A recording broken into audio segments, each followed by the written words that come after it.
Since 1930, the state of Louisiana has lost over 2,000 square miles of coastal wetlands. This is roughly the size of the state of Delaware. This rapid land loss has significantly impacted the people of Louisiana. The communities in southern Louisiana in particular are closely tied to this coastline. This image shows a cemetery, or what was a cemetery that has now become submerged. For the family members of the deceased to pay their respects, they now must do so via boat. Dozens of other cemeteries, along with homes along the coast, share in this same fate. On top of this, people living in these communities depend on the coast for their livelihood: fishermen, ecotourism and fishing guides, and people in the energy industry. With the loss of these coastal lands, these communities are suffering.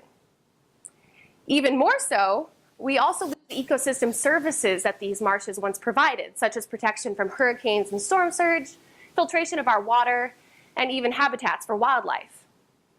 This has grabbed the attention of scientists and policymakers, bringing them together to formulate a strategy for the future of our rapidly shrinking state. This has resulted in the Coastal Master Plan, a plan to spend $50 billion over the next 50 years to implement restoration and protection projects. My research is looking at how to get the best bang for our buck on some of these projects. In particular, I study how waves erode the coastline. As you can imagine, when you have a marsh and a wave comes along and hits the edge, it causes erosion. We noticed that our field sites in Barataria Bay, marshes that were very close to each other and shared many of the same characteristics, eroded in a very different way. These two sites, which are less than a mile apart from each other, the southern site has eroded twice as fast as the northern site.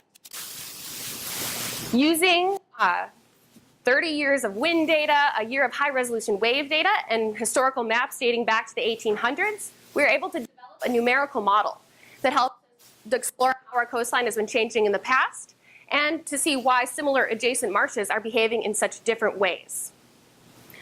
We found that for waves, size matters, but so does the direction.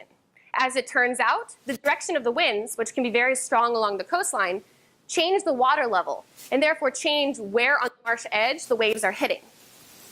When the water level is low, the waves hit this muddy underbelly of the marsh, causing faster erosion.